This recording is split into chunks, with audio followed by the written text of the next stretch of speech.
예레미야 31장 1절부터 9절까지의 말씀입니다. 예레미야 31장 1절. 여호와의 말씀이니라. 그때 내가 이스라엘 모든 종족의 하나님이 되고 그들은 내 백성이 되리라. 여호와께서 이같이 말씀하시니라. 칼에서 벗어난 백성이 광야에서 은혜를 입었나니 곧 내가 이스라엘로 안식을 얻게 하러 갈 때에라. 옛적에 여호와께서 나에게 나타나사 내가 영원한 사랑으로 너를 사랑하기에 인자함으로 너를 이끌었다 하였노라. 처녀 이스라엘아, 내가 다시 너를 세우리니 내가 세움을 입을 것이요 내가 다시 소고를 들고 즐거워하는 자들과 함께 춤추며 나오리라. 내가 다시 사마리아 산들에 포도나무들을 심되 심는 자가 그 열매를 따기 시작하리라. 에브라임 산지 위에서 파수꾼이 외치는 날이 있을 것이라. 이르기를 너희는 일어나라. 우리가 시온에 올라가서 우리 하나님 여호와께로 나아가자 하리라. 여호와께서 이와 같이 말씀하시니라. 너희는 여러 민족 앞에 서서 야곱을 위하여 기뻐 외치라. 너희는 전파하며 찬양하며 말하라. 여호와여, 주의 백성 이스라엘의 남은 자를 구원하소서 하라. 보라, 나는 그들을 북쪽 땅에서 인도하여 땅끝에서부터 모으리라. 그들 중에는 맹인과 다리 저는 사람과 잉태한 여인과 해산하는 여인이 함께 있으며 큰 무리를 이루어 이곳으로 돌아오리라. 그들이 울며 돌아오리니 나의 인도함을 받고 간구할 때에 내가 그들을 넘어지지 아니하고 물 있는 계곡의 곧은 길로 가게 하리라. 나는 이스라엘의 아버지요 에브라임은 나의 장자니라. 아멘. 오늘 이 본문에서 우리에게 하나님께서 들려주고 싶은 말씀의 핵심 내용은 무엇일까요? 오늘 그 핵심 단어를 먼저 한번, 오늘 주인공은 당연히 하나님이시죠. 여기서 보면 하나님 혹은 여호와 이렇게 쓰여져 있죠. 하나님께서 우리에게 주인공으로 등장하십니다. 예레미야를 통해서 말씀하시는 거죠. 오늘 하나님이 우리에게 하시고 싶은 한 줄에 혹은 한 단어를 먼저 찾아보면 전체적인 이해가 될 것이라고 생각합니다. 1절 말씀 보죠. 여호와께서 말씀하시니라. 그때 거기서부터요. 내가 이스라엘 모든 종족의 하나님이 되고 그들은 내 백성이 되리라. 이게 기본적으로 하나님이 이스라엘과 맺은 언약의 핵심이죠. 근데 이게 전제가 있습니다. 하나님이 모든 이스라엘의 종족이 되고 그들은 내 백성이 될 것이다. 자, 이 전제는 뭐냐면 그들이 여호와 하나님을 두렵고 떨림으로 섬길 때 이 언약의 관계가 성립되고 유지되는 겁니다.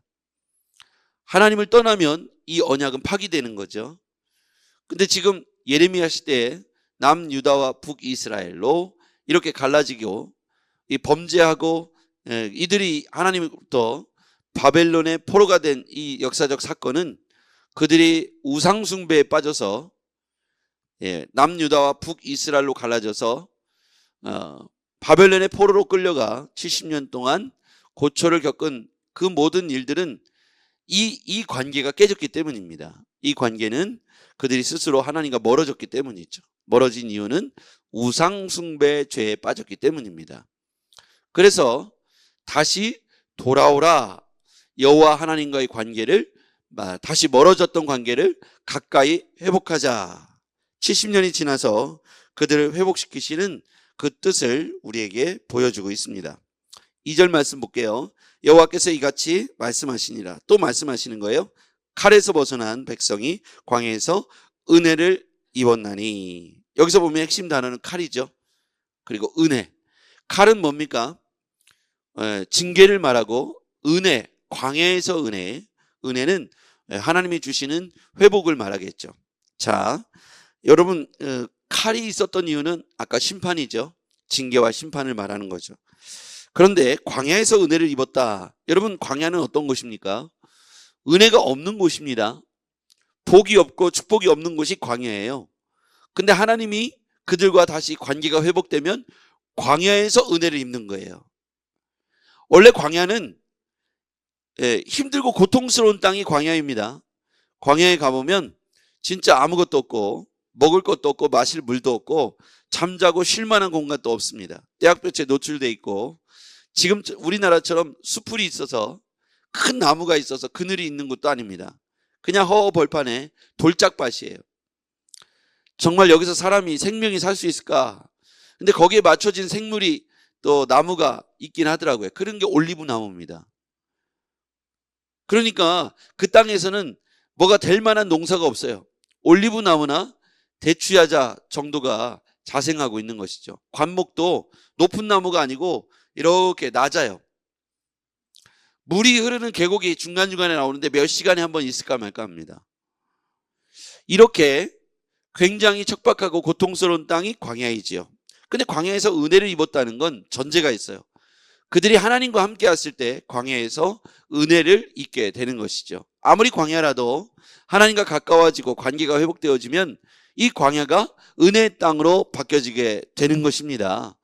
이 놀라운 것은 우리가 하나님과 가까운 관계를 회복할 때 가능하다는 것이죠. 그 다음에 3절로 가보겠습니다.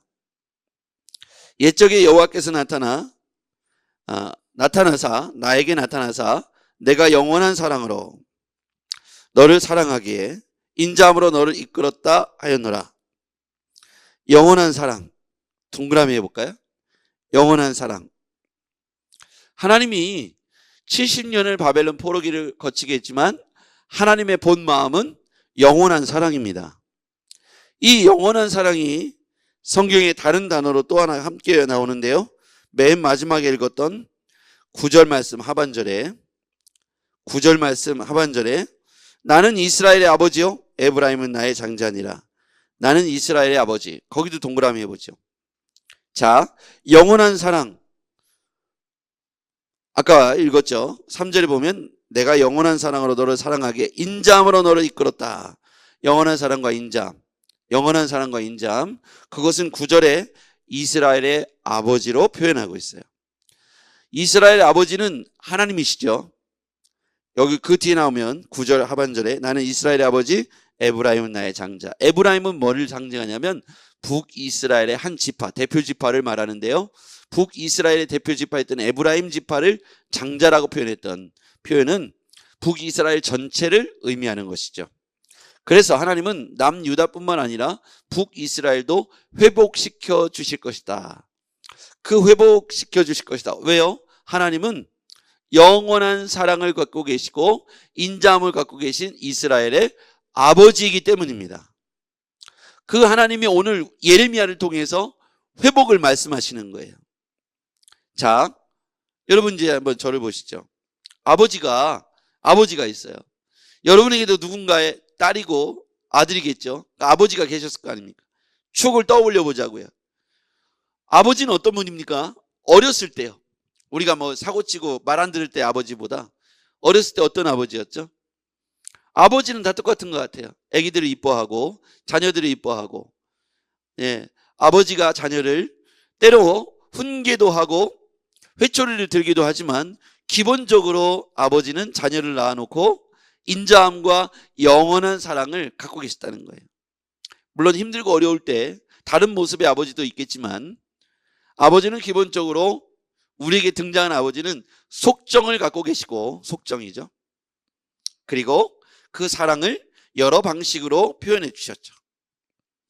저도 어렸을 때 6살, 7살 때 너무 어리니까 먼 길을 갈 때 아버지 손을 잡고 가다가 아버지가 업어줬던 기억이 선명하게 납니다. 아버지는 속정을 갖고 계시죠. 근데 이 속정이 오늘 성경에는 영원한 사랑, 인자함으로 등장합니다. 그래서 이런 하나님 아버지 때문에 광야지만 은혜가 있는 것이죠. 칼이 있어도 영원하지 않은 거예요. 그 칼은 일시적인 거고, 물론 이스라엘 땅에서 볼 때는 70년이나 되겠죠. 그러나 하나님의 전체의 역사를 보면 잠깐의 점과 같은 것이죠. 하나님은 칼을 주기 위해서 오신 것이 아니라 광야지만 은혜를 주기 위해 오셨죠. 전제가 있어요. 그렇죠? 나는 너의 백성, 너희들은 나의 백성이 되고 나는 너희의 하나님이 되리라. 이게 하나님과 우리 사이, 인간 사이에 맺어진 언약의 관계인데, 인간이 이스라엘의 솔로몬 이후에 북이스라엘로 남유다로 갈라진 이유가 뭐냐면 솔로몬 때부터 드려왔던 우상들 때문이 그래요. 그건 탐욕의 결과죠. 그렇죠? 솔로몬이 나라를 통치하기 위해서 결혼 정책을 써요. 그래서 이방 나라의 공주들을 다 후궁으로 삼죠. 그때 갖고 왔던 우상들이 문제가 된 거예요. 그건 인간의 방법이죠. 하나님을 의지해야 되는데 전쟁을 피하려고, 침략을 당하지 않으려고 모든 나라들의 이방 여인들이죠, 공주들을 데려다가 후궁으로 삼으면서 결혼 정책을 쓰죠. 사위하고 이 장인어른 관계를 맺으면서 전쟁을 피한 거예요. 그러니까 인간적인 방법을 쓴 거죠. 그의 말로에 비참하게 되지 않습니까? 결국 남유다와 북이스라엘로 갈라졌죠. 지금 에브라임 지파는 북이스라엘의 장자 지파입니다. 굉장히 고통스럽고 환난을 당하고 칼을 만난 이유는 바로 우상 숭배에 빠졌기 때문이죠. 근데 하나님은 어떤 하나님이냐면 인자하신 영원한 사랑을 갖고 계신 아버지 하나님으로 다시 등장합니다. 그 아버지 하나님은 칼보다는 은혜에 가까우신 분이시죠. 인자함으로 너를 사랑할 것이다. 그러면서 4절에 같이 읽어볼게요. 시작. 처녀 이스라엘아, 내가 다시 너를 세우리니 내가 세움을 입을 것이요 내가 다시 소고를 들고 즐거워하는 자들과 함께 춤추며 나오리라. 네, 여기 보면 처녀 이스라엘아, 내가 다시 너를 세울 것이다. 여기 보면 첫 번째 세움이 나오죠. 내가 다시 너를 세울 것이다. 여기서 세우다라는 말에 동그라미 쳐보세요. 두 번째에도 내가 세움을 입을 것이다. 거기도 동그라미 쳐보세요. 자, 세움이 두 번 나와요. 첫 번째 세움의 주체는 누구죠? 세우다. 이 내가는 누구입니까? 하나님이겠죠. 그렇죠? 두 번째 세워지는 주체는 누구입니까? 내가는 누구예요? 이스라엘이겠죠. 자, 하나님이 세워주실 건데 하나님이 세워주시면 이스라엘이 세움받게 될 것이다. 그렇죠? 주어가 두 개 나오는 거예요. 자, 여기서 보면 하나님이 우리를 세워주시면 우리가 세움을 받는 거예요. 아멘. 우리가 세워지는 게 아니고 하나님이 우리를 세울 때 우리가 세워지는 거예요. 할렐루야. 근데 이 뜻에는 하나님이 우리를 세워주시겠다는 약속이, 언약이, 이게 뭘 말하냐면 세움받다. 다시라는 뜻은 뭐예요? 다시. 회복이라고 쓰세요. 회복. 다시 세울 것이다. 다시 소고를 들고 다시 사마리아 산들에, 이렇게 4절 5절에 보면 다시라는 단어가 3번 나와요. 다시라는 말은 회복을 말해요. 이스라엘의 포로기에서 돌아와서, 북이스라엘의 포로로부터 돌아와서 다시 회복될 것이다. 이것을 말씀하고 있는 것이죠. 하나님이 세워주셔야만 우리가 세움받을 수 있다는 것을 오늘 본문을 통해서 말씀하고 있는 것입니다. 그래서 우리는 이 회복의 약속을 믿어야 합니다. 할렐루야. 회복의 약속을 믿으시길 바랍니다. 그러니까 70년이나 포로가 됐어도 포기하지 않았다면 하나님이 이스라엘의 아버지시니까 영원한 사랑으로, 인자함으로 다시 회복을 주시는데 어떻게 하시냐? 하나님이 세우시니까 우리가 세움을 받게 되는 거예요. 이게 오늘 본문의 핵심입니다. 그러면서 하나님이 우리를 다시 한번 회복시켜 주실 것이다. 그러면서 6절 하반절, 6절 가장 끝에 보면 우리가 시온에 올라가서 우리 하나님 여호와께로 나아가자 하리라. 우리 하나님 여호와께로 나아가자. 거기다 밑줄 그으세요. 자, 이스라엘 모든 종족의 하나님이 되고 나는 그들은 내 백성이 되리라. 그러려면 하나님이 다시 세워주실 것인데 우리가 어떻게 됩니까? 하나님이 세우실 때 우리는 여호와 하나님께로 나아가자.